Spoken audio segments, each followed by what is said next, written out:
The smell of coffee is thick and bitter in the kitchen air. It usually comforts me, but right now it just tastes like ashes on my tongue.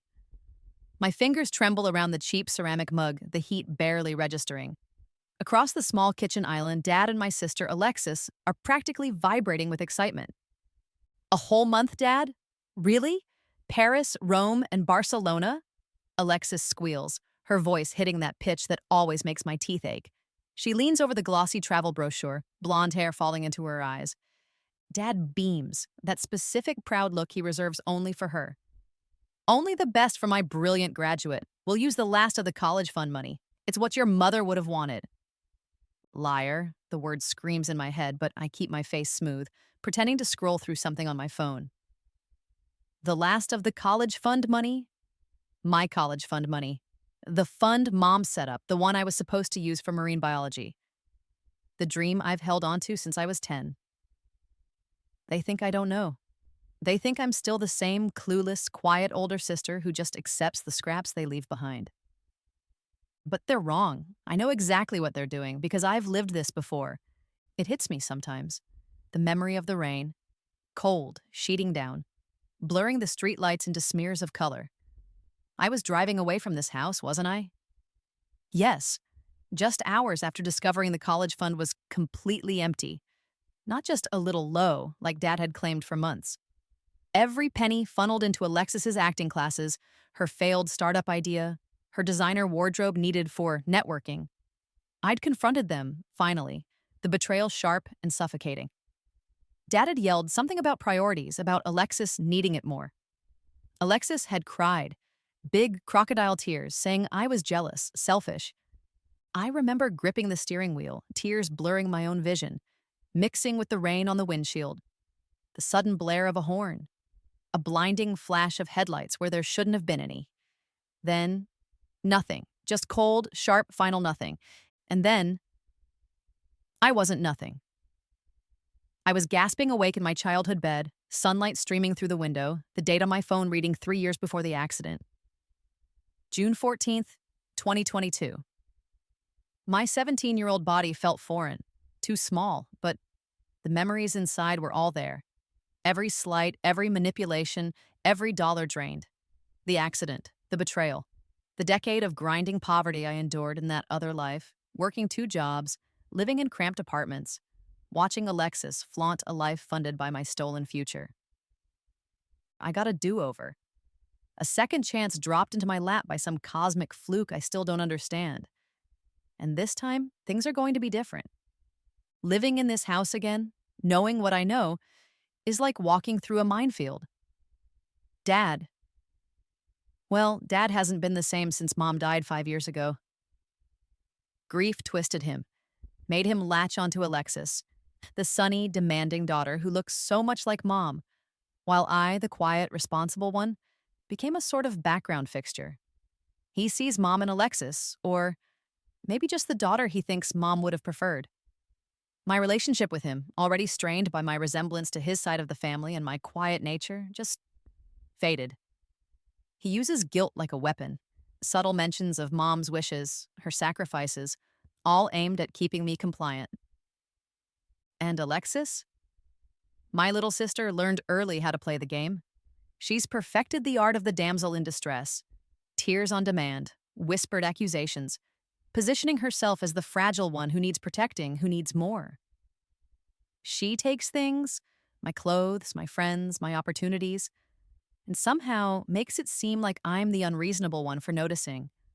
Her social media is a curated fantasy of achievements funded by Dad, while reality involves skipped classes and failed projects she blames on others. The hierarchy is unspoken but clear. Dad's the grieving king, Alexis is the cherished princess, and I'm the forgotten scullery maid. In the original timeline, I just took it. I believed Dad when he said the fund was dwindling because of market fluctuations. I accepted his vague promises to figure something out for my tuition. I let Alexis have the emergency funds for her broken-down car, bought with money earmarked for my textbooks, her last-minute trip to LA for an audition that never materialized, her deposit on a fancy apartment she couldn't afford. I was passive. I was drowning in misplaced guilt, feeling responsible for Dad's happiness for not causing waves. It led me to community college part-time, juggling classes with dead-end jobs, watching my dreams shrink while Alexis soared, oblivious, or maybe just uncaring on the wings of my sacrifice. 10 years I struggled. 10 years of resentment simmering beneath the surface until that final fatal confrontation. But that was then. This is now. I take another sip of the horrible coffee, the bitterness grounding me. They're planning her graduation trip 3 years early. They haven't even started draining the fund in earnest yet in this timeline, but the pattern is starting. The entitlement, the casual disregard for my future. They have no idea I'm not the same girl. They have no idea I remember everything. And they have no idea what I'm planning. Understanding Dad is like trying to read a book with half the pages ripped out. Since Mom died, it's like his priorities got scrambled. He'd always been a bit of a dreamer, pouring money into business ideas that never quite took off. But Mom kept him grounded. Without her, he's adrift. He clings to Alexis because she's loud and bright and demands his attention, filling the silence Mom left behind. He convinces himself that showering Alexis with opportunities is honoring Mom's memory, conveniently forgetting Mom was the one meticulously saving for both our futures.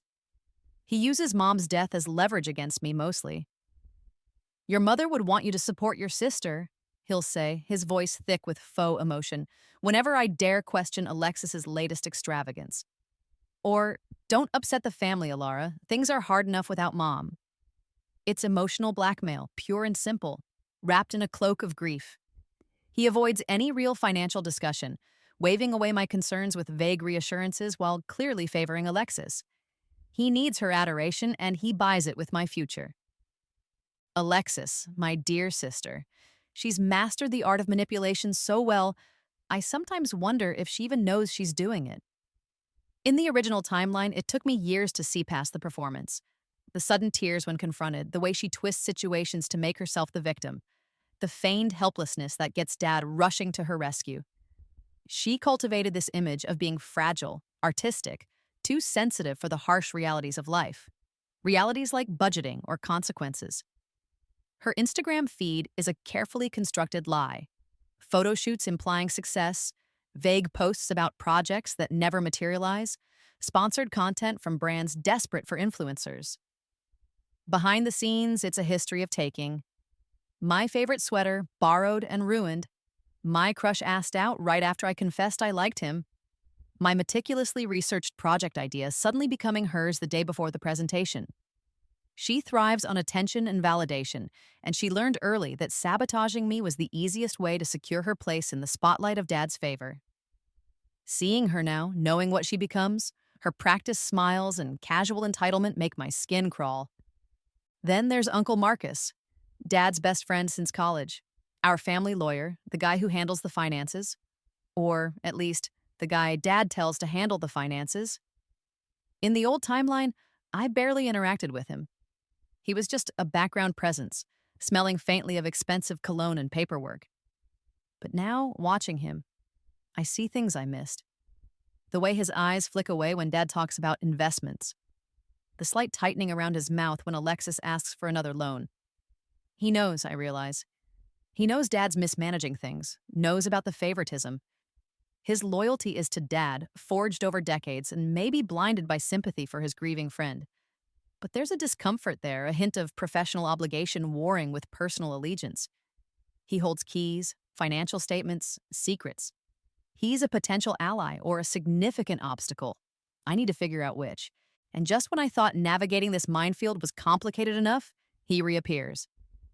Tyler, my high school boyfriend from the original timeline. He walks into the coffee shop where I'm pretending to study, all easy charm and familiar smiles. Alara? Wow, haven't seen you in ages. In the old timeline, after the big blow-up about the college fund, Tyler sided with Alexis. He bought her damsel in distress act hook, line, and sinker. Told me I was being dramatic and unsupportive of my family. Seeing him now, before all that, stirs something I hate to admit. A flicker of the old affection, the memory of shared jokes and stolen kisses. But I remember his opportunism. The way he always gravitated towards the path of least resistance, the easiest source of validation. He's charming, yes, but he's weak, and he's drawn to Alexis's drama like a moth to a flame. Dealing with him again, knowing how he'll eventually betray my trust, adds another layer of complication I don't need. I force a polite smile, keeping my guard firmly up. This time, I won't be passive. I won't be rolled over. Back in my room, the neon sign from the pizza place across the street casts long dancing shadows on my wall.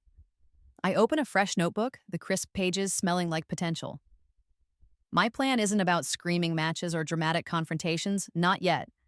It's about quiet observation, documentation, and strategic countermoves.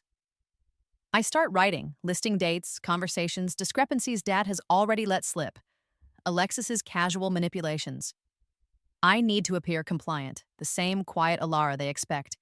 Let them think they're getting away with it. Let them dig their own graves.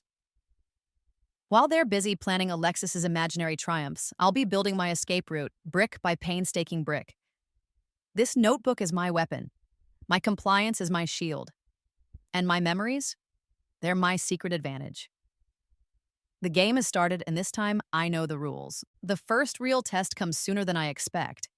I'm hunched over my desk, polishing the final draft of my scholarship essay, the one that could potentially cover a huge chunk of tuition if Dad does manage to drain the official fund. The deadline is tomorrow. I hear Alexis flounce into my room without knocking, as usual. "Can I borrow your laptop? Mine's being weird, and I need to check something like right now," she demands, already reaching for it. Before I can react, she stumbles. A completely theatrical lurch, and the laptop clatters to the floor. The screen goes black, permanently black. My essay, my carefully crafted ticket, is gone. Alexis gasps, hands flying to her mouth. "Oh my God, Alara, I'm so sorry. It was a total accident." The air suddenly smells cloyingly sweet, her new, ridiculously expensive perfume, mocking me. I stare at the dead laptop, then at her. The old me would have cried, or maybe yelled, which would have brought Dad running to defend his precious princess. I feel the familiar surge of anger, hot and sharp, but I force it down, swallowing the bitterness. Dad appears in the doorway, drawn by the noise. "What's going on?" "Daddy, I accidentally knocked Alara's laptop over. I feel terrible," Alexis wails, tears already welling up in her eyes. Master performance. Dad sighs, running a hand through his thinning hair. He glances at the broken laptop, then at me. "Accidents happen, Alara. Don't make a big deal out of it. Alexis didn't mean it." He doesn't even ask if I lost anything important. He just pats Alexis on the shoulder. "Don't worry about it, sweetie." My jaw aches from clamping it shut. Don't make a big deal. That was hours of work, my potential future. But I need to play the long game. I force a shaky smile. It's okay, Alexis. Really. Accidents happen." My voice sounds thin, reedy, but it's enough. I even managed to add, "Maybe I can help you with your college applications later," since my laptop's out of commission anyway. Alexis beams, relief washing over her face. "Oh, would you? That would be amazing. Thanks, Alara. You're the best." Dad nods approvingly, seeing only my compliance, my willingness to put my sister first yet again. They leave satisfied. The weight of my fake smile is immense. I sink onto my bed, the scent of her perfume lingering like a poison in the air. They think they've won this round. Let them. That night, unable to sleep, fueled by righteous anger and cold determination, I slip into Dad's study. It's cluttered, filled with remnants of his failed business ventures and half-finished projects. Mom used to keep it organized. Now, dust motes dance in the moonlight, filtering through the blinds. I'm not sure what I'm looking for, maybe just proof of his financial negligence I can document in my notebook. Instead, my fingers brush against a worn, leather-bound manuscript tucked away in the back of his bottom desk drawer, hidden beneath old tax returns. Curiosity piqued, I pull it out. The Last Lighthouse Keeper by Robert Ashton. My dad's name. I vaguely remember him talking about writing a novel years ago before Mom got sick, dismissing it as a silly dream. I carry it back to my room like stolen treasure and start reading. And it's good. Really good. It's a haunting story about isolation, grief, and redemption, set against the rugged coast of Maine. The prose is raw but powerful, the characters vivid. It's leagues better than the self published business books he occasionally tries to peddle. It's a piece of his soul he buried long ago, and an idea sparks, cold and brilliant, in my mind. A few days later, claiming I need legal advice about liability for the accident with my laptop, a lie Dad and Alexis easily swallow, seeing it as typical Ilara overthinking, I schedule a consultation. Not with Uncle Marcus, but with a sharp, independent copyright lawyer downtown. I bring the manuscript. My father wrote this years ago, I explain carefully. He gave it to me on my 16th birthday, even signed a little note inside gifting it to me. Probably didn't think anything of it. I just want to know, what does that mean legally? The lawyer examines the manuscript, the handwritten inscription on the title page. To my Ilara, maybe you'll appreciate this someday. All rights, whatever they're worth, are yours. Love, Dad. 16th birthday. Dated clearly. She smiles. Mr. Ashton was surprisingly specific. This inscription, coupled with the date, acts as a clear transfer of copyright. For tax purposes, perhaps, or maybe just sentiment. Regardless, legally? You, Miss Ashton, hold the complete rights to this manuscript. Your father cannot publish it, sell it, or enter into any agreements regarding it without your express written consent. My heart gives a fierce, triumphant leap. He literally handed me the weapon. The opportunity comes the following week. Dad invites an old friend over for dinner, Arthur Penhaligon, who happens to be a senior editor at a major publishing house. Dad usually avoids talking about his own failed creative pursuits around Arthur, preferring to boast about Alexis's potential.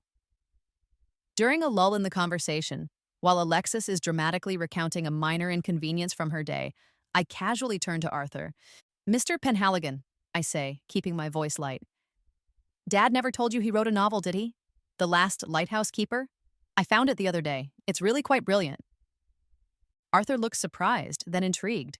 Robert, you wrote fiction? Why didn't you ever mention it?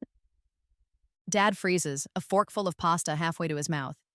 He looks utterly bewildered. Then a flicker of panic crosses his face. Oh, that old thing? It was nothing really, just gathering dust somewhere. He tries to wave it off, but Arthur is already leaning forward, his editor's instincts clearly engaged.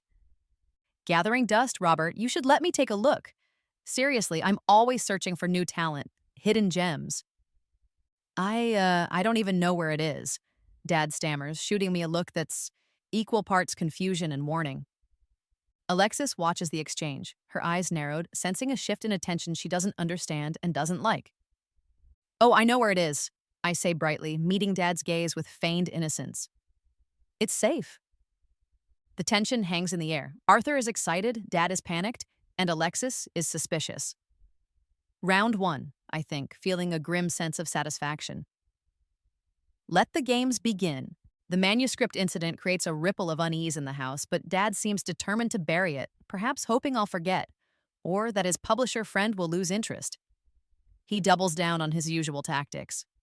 A few weeks later, he calls a family meeting in the living room. The air feels heavy, charged. I sit on the edge of the leather couch, its cool surface a stark contrast to the heat simmering under my skin. I know what's coming. Ilara, Dad begins, his tone trying for gentle but landing on strained. We need to talk about the college fund. Here we go. Alexis has this incredible opportunity, a prestigious summer acting program in New York. It could be huge for her career, but he pauses, rubbing his temples dramatically. It's expensive. Very expensive. Alexis arranges her face into a mask of hopeful anxiety, looking at me pleadingly. It's my dream, Ilara. So, Dad continues, avoiding my eyes, I was thinking, given the circumstances, we might need to reallocate some of the funds saved for your college, Ilara. Just temporarily, of course. The same old lie. The familiar sting of betrayal hits, but this time it's dulled by anticipation. I've been waiting for this shoe to drop. The cool leather feels solid beneath my palms. I take a slow breath and nod calmly. Then, I deliver the line I've been rehearsing in my head. Dad, why don't we just use the whole fund for Alexis? Silence.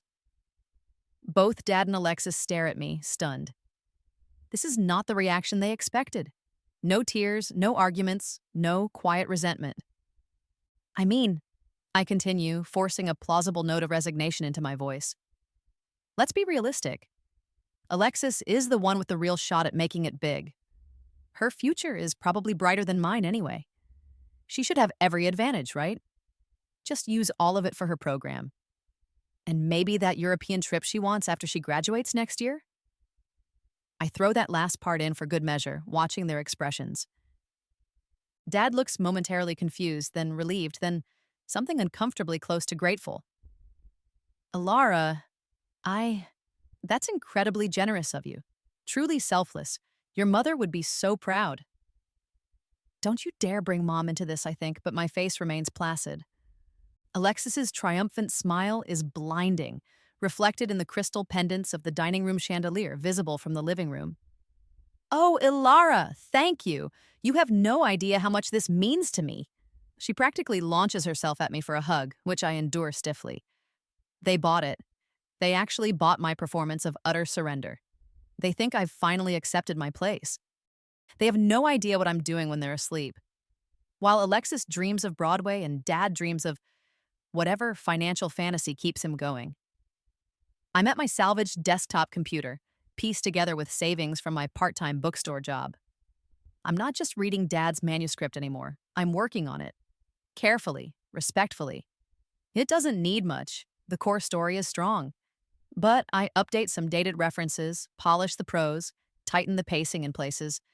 I format it professionally, and then, using a carefully created anonymous email address, I begin submitting it.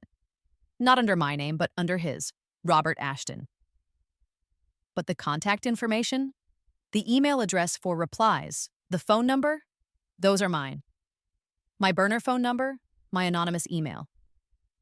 I start with smaller publishers, agents known for taking risks. Rejection, rejection, rejection.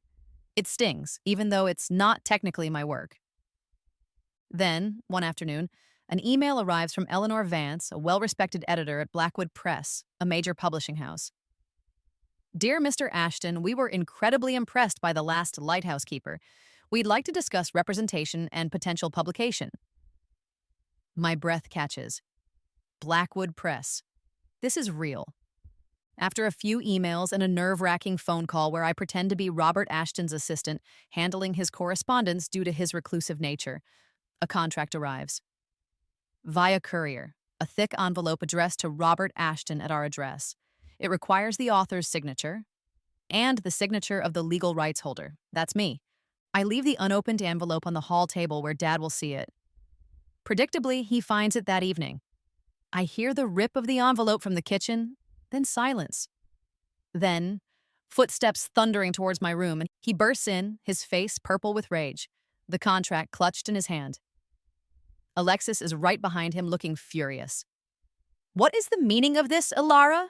Dad bellows, shaking the papers at me. Blackwood Press? A contract? Did you steal my manuscript? Did you submit it behind my back? You stole from me, Alexis shrieks, jumping in before I can answer.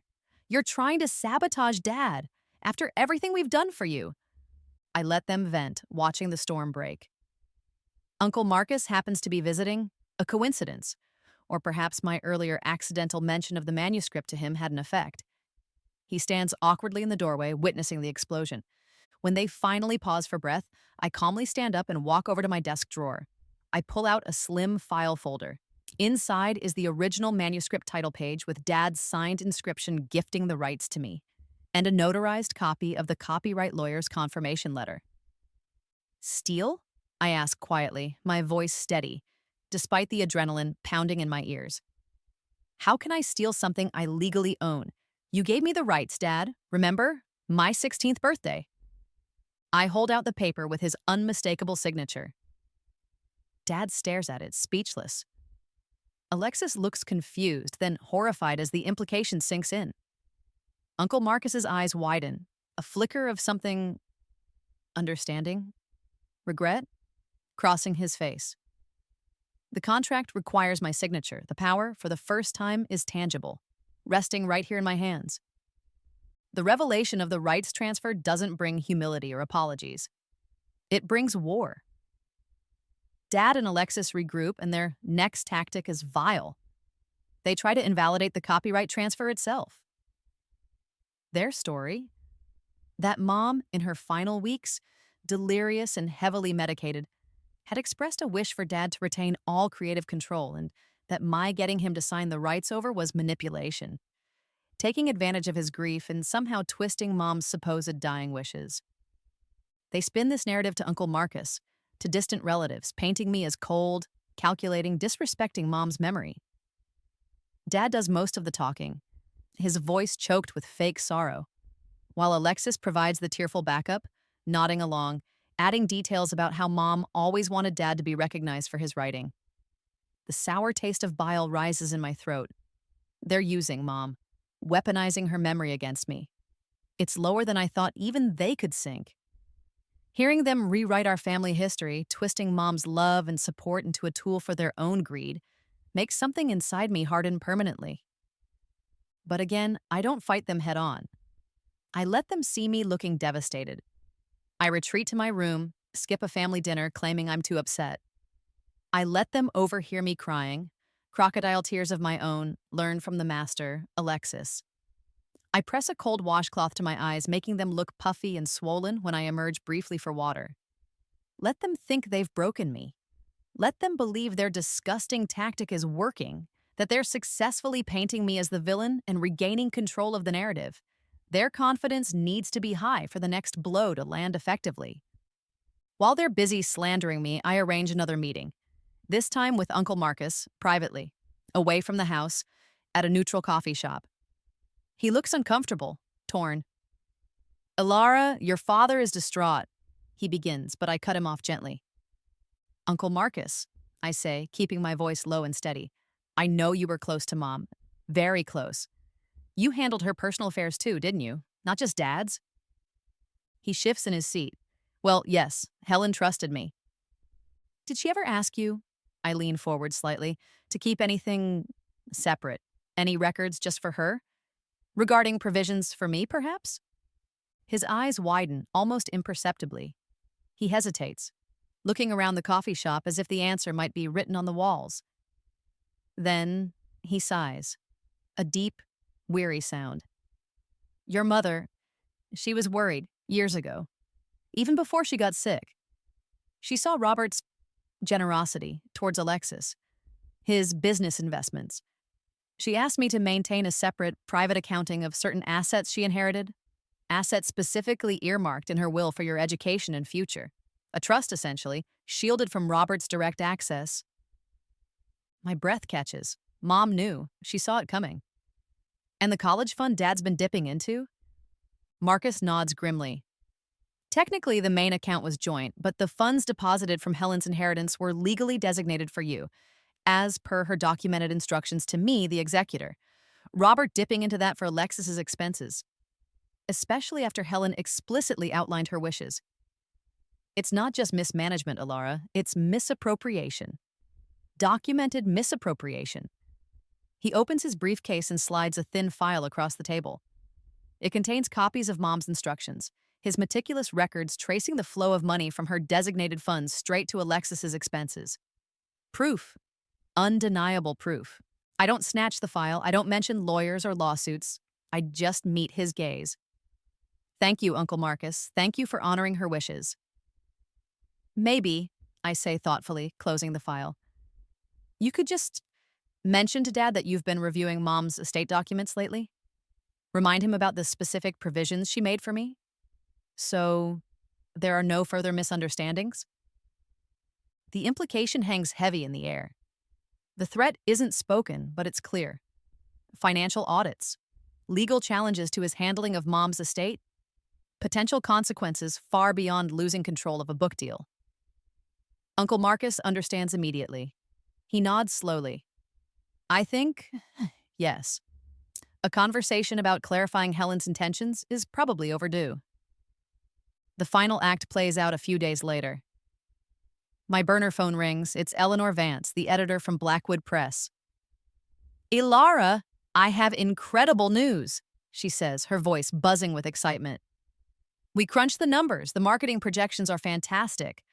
We're prepared to offer a six-figure advance for the last lighthouse keeper. 6 figures. The official offer and contract update are on their way, but I wanted to tell Mr. Ashton's assistant immediately. I make sure my phone is on speaker, loud enough for Dad and Alexis, who are stewing in the living room, to hear every word.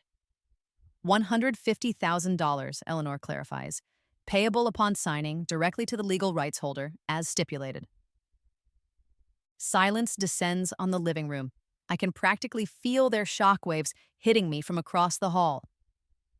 6 figures. An amount that could solve all of Dad's financial woes, fund Alexis's wildest dreams, and it's all coming to me. I walk into the living room, holding the phone, the updated contract pages that arrived minutes earlier trembling slightly in my hand. But this time, it's from the thrill, not fear. Dad's face is pale, aghast. Alexis looks like she's going to be physically sick. Their horrified realization is absolute, captured in the dead air following the editor's cheerful voice. The check, the money they desperately need, the money Dad thought was his salvation, belongs entirely to me. Checkmate. The immediate aftermath of the phone call is chaos. Dad alternates between rage and desperate pleading. Alexis dissolves into incoherent sobbing, accusations mixing with pleas for forgiveness. It's exactly the meltdown I expected. But there's one more piece to this puzzle, one final truth bomb I saved. There's something else you both need to understand, I say, my voice cutting through their noise. I nod towards Uncle Marcus, who looks profoundly uncomfortable but resolute. He stayed after our chat, perhaps anticipating this moment. Uncle Marcus, would you explain the rest of Mom's will? Uncle Marcus clears his throat, pulling out another document from his briefcase. Thicker, older, bound with ribbon. Robert Alexis, he says formally. Beyond the accounts Helen asked me to monitor privately, her official last will and testament established a separate trust fund for Ilara. This fund, containing the bulk of her personal inheritance and life insurance payout, is completely independent of the assets you shared, Robert. It's managed by the bank and myself as co-trustees, and the terms are explicit. Ilara gains full sole access on her 21st birthday. Until then, it is untouchable. By anyone, including you. He lays the will on the coffee table. The silence in the room is absolute, broken only by a tiny, involuntary sneeze from Alexis, as dust motes disturbed from the old paper dance in a sunbeam. Untouchable. A completely separate safety net Mom built for me years ago. The college fund they drained? That was just the surface. Mom knew Dad couldn't be trusted, not fully. Tucked inside the will is a letter, addressed to me in Mom's familiar, elegant handwriting. My hands shake as I open it. My dearest Ilara, it begins. If you are reading this, it means I'm gone, and perhaps things haven't gone as smoothly as I'd hoped. I need you to know how much I love you. I also need you to know, I saw it, your father's favoritism towards Alexis, his blind spot where she's concerned, his sometimes questionable financial sense. I tried subtly to counterbalance it, but I worried constantly it wasn't enough. Forgive me for not confronting it more directly while I was alive. Perhaps I was a coward, trying too hard to keep the peace. This trust, these arrangements Marcus holds, they are my way of protecting you, ensuring you have the future you deserve, regardless of anyone else's choices. Please live your dreams, my quiet, strong girl. Know that I always saw you, truly saw you. All my love, Mom. Tears prick my eyes, real tears this time. Not tears of anger or betrayal, but of overwhelming love and validation. She knew, she saw me, she protected me. As if on cue, my phone rings again. It's Eleanor Vance from Blackwood Press. Just confirming the wire transfer details for the advance, she says brightly. And honestly, Ilara, handling this for your father, the buzz around this book is incredible. We project the royalties could be substantial, easily matching or exceeding the advance in the first couple of years alone. This is just the beginning. Dad hears this. Suddenly, his whole demeanor shifts. The anger vanishes, replaced by a cloying, desperate affection. Alara, he says, his voice thick with false warmth. My brilliant daughter. So clever handling all this. We need to talk, really talk. Reconnect. I've been I've been lost without your mother. Maybe I haven't been fair. The smell of his desperation fills the room, sickly sweet like overripe fruit. But before I can respond, Alexis breaks. Not her usual manipulative tears, but a raw, ugly sob. It's not fair, she screams, tears streaming down her face, makeup smudging. Mom always liked you best. You were quiet, you were smart, you didn't need anything. I needed Dad. I had to make him notice me. I had to make him choose me. I didn't want you to have anything that could take him away.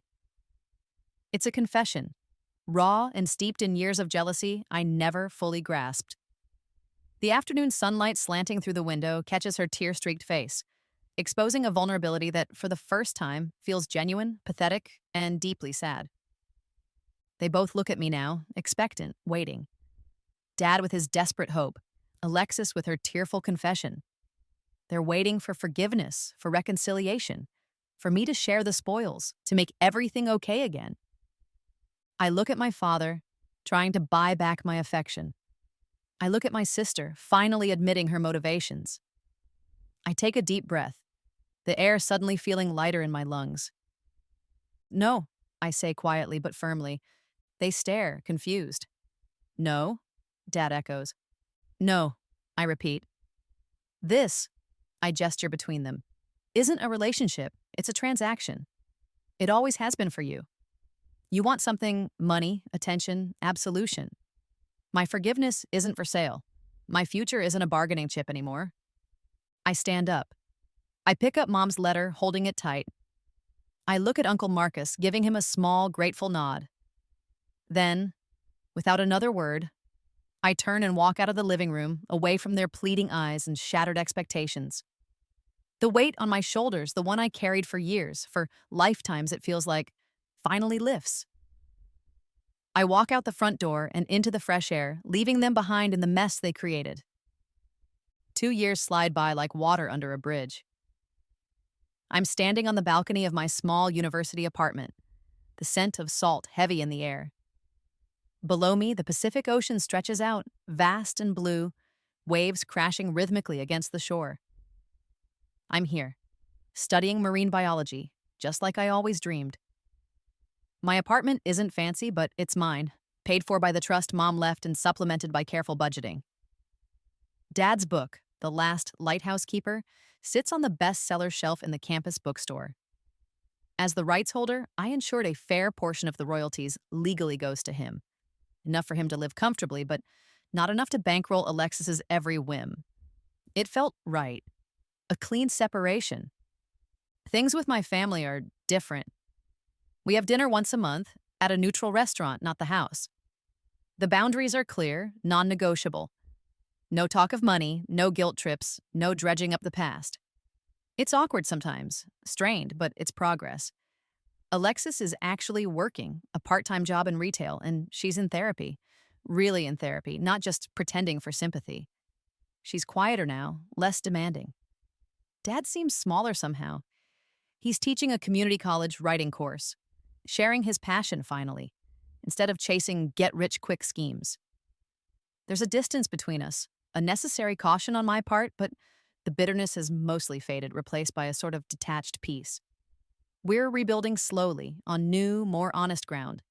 A significant portion of the book's initial proceeds, the part that came directly to me, didn't go towards fancy cars or designer clothes. I used it to establish the Helen Ashton Memorial Scholarship Fund at my old high school, specifically for students pursuing STEM fields who face financial hardship. Last week, I attended the first awards ceremony. Standing in the familiar library, the scent of old paper and possibility filling the air, I traced Mom's name engraved on the commemorative plaque. It felt like closing a circle, honoring her foresight and her love in a way that felt meaningful, lasting. Using the money that was weaponized against me to create opportunity for others, it felt like the best kind of closure. My journey hasn't just been about reclaiming my future. It's been about healing myself. Flipping through my journal, the pages filled with reflections from the past 2 years, I see the progression. The initial anger, the grim satisfaction of my plans working, the emotional turmoil of the confrontations, and then the gradual shift towards understanding. Revenge, I realized somewhere along the way, was never the real goal. It was a byproduct. The real goal was justice, self-respect, the right to my own life. The setting sun casts a warm, golden light across the page as I jot down a few thoughts about the waves, the upcoming midterms, the quiet contentment I feel. The future feels open now, full of possibilities Mom wanted for me. I'm considering submitting some of my own writing essays about marine conservation, maybe even fiction someday. There's an invitation pinned to my corkboard for a semester abroad program studying coral reefs in Australia. And there's Liam, a classmate in my oceanography lab, someone kind and funny, someone who sees me, Ilara, not just a role I'm supposed to play. We're taking things slow, but it feels promising, healthy. I lean on the balcony railing, breathing deep the salty air. The horizon stretches out, endless and inviting. It tastes like freedom. It tastes like hope. It tastes like my life, finally, truly my own.